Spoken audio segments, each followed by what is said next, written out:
Welcome back to TCZ, folks. This is your man Panda P. And this is your girl Grizzly Sin, and we're going into Jared Leto, basically the Grim Reaper of the box office. I don't understand how this guy continues to get work when it comes to him being at the forefront of major franchises. He has been bad news, from what we've seen, even with Morbius. I'm glad that it's not getting a greenlit because it's a horrible film, number one. And Jared Leto is not charismatic enough to be in movies that are D+ or even Fs and still make it palatable enough to be a C+ at the very least because he's so charismatic. Panda P, why does this Aleister Crowley Hollywood actor keep getting roles in big franchises even though we've seen him fail over and over again? Suicide Squad, Morbius, Ghost in the Shell. It keeps happening over and over again. It's because he is the male Amber Heard. That's what I think about Jared Leto. When we're talking about acting capabilities, I feel his acting skills, the je ne sais quoi that he doesn't have, is that on par with the great Amber Heard. Sometimes when Jared Leto is in a movie and he is saying his lines, I don't know what I'm looking at. He's there and he's not there. If I could shake the hand of the executive that made the decision to cut him out as the Joker and they threw it to Joaquin Phoenix, I would. I would ask for that executive's autograph just cause. Nothing else. May I have your autograph? The man that canceled Jared Leto. And Jared Leto has been very disappointing for a lot of this. And here's the thing about Jared Leto that I don't like about his form of disappointment. I was never looking forward to anything from him, and he still disappoints me. When I was really getting excited for Blade Runner 2049, so much so that I was listening to the score over and over when they released it before the film came out, and I was like, okay, it looks very beautiful. And then Jared Leto shows up with his samurai sword. I remember that we were actually watching Blade Runner, the sequel, and it was actually a good film. Batista did a great job. Ryan held our attention. Excited to see Harrison Ford. But once Jared Leto was on the screen, for some reason, we turned it off.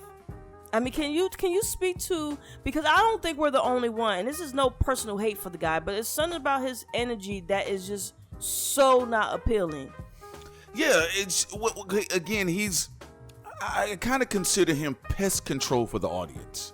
He deters the audience much like Raid deters rodents. And I'm going to tell you another example how strong his deterrent energy is. I love Denzel Washington as an actor. Denzel Washington, if they said Denzel Washington is going to be hosting a one-man performance, we are all over there. We're going to try to find some way to get over there. If he said this is his last show, if you want to come, I'm out here, this is what I'm going to be doing. Look, in 2021's The Little Things, when I found out that Jared Leto was in that film, I says, I'm sorry, Denzel. I am going to have to skip this one. And Denzel would have been one of my favorite school teachers.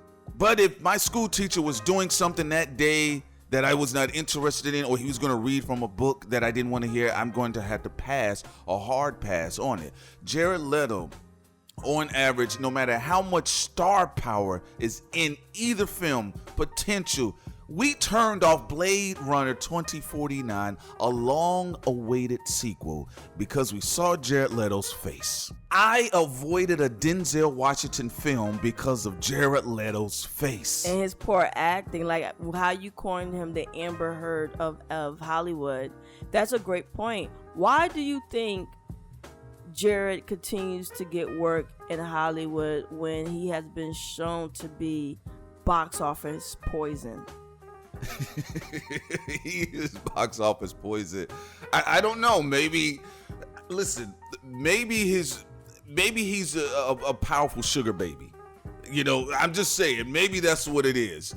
I think he had given us one of the worst performances as the Joker. He actually looked more like a zombie in the film. He performed like a zombie on drugs. Okay, I'm just going to be honest with you.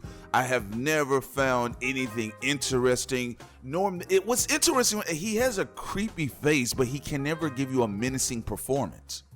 That's what I find fascinating about him. So that's why I do call him the male Amber Heard. But I guess because he is a man, he gets to last a little longer because it looks like they're about to wrap Amber Heard's career up real quickly. So I don't really know, but I can't see them pushing him any further at this particular rate. Not only that, he got to throw a whole fit. Remember, he threw a whole fit when he said he was promised to have his own original standalone Joker film, and he was upset when Joaquin Phoenix got it, and he was upset that they really undercutted a classically trained thespian.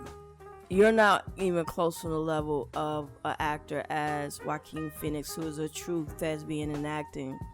And this is why we know that you've been doing bottom stuff to get these roles, because Channing Tatum is an alleged sugar baby as well, but he's very charismatic. We even watched him on The Smart Guy or whatever with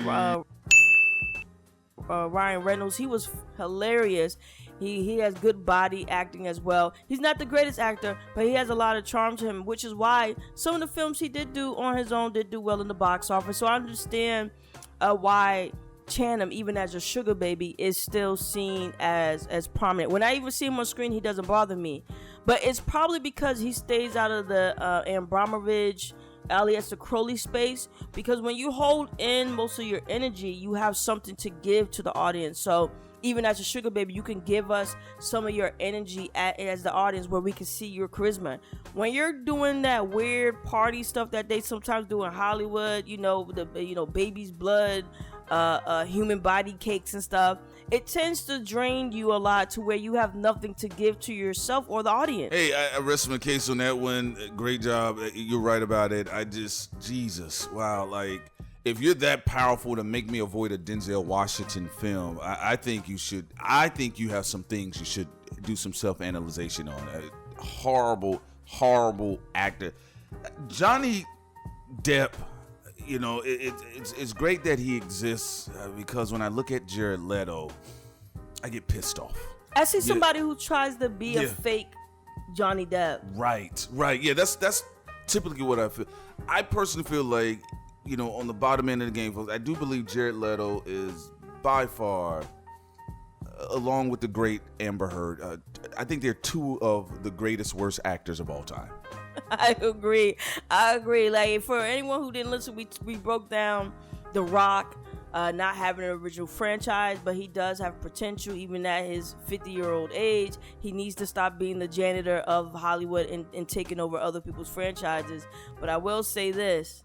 When you have to compare to people who can't act for nothing, like Jared Leto and Amber Heard, Hollywood, stop complaining about these people when you keep hiring them. We're tired of, if you got sugar babies, don't put the ones on that can't act.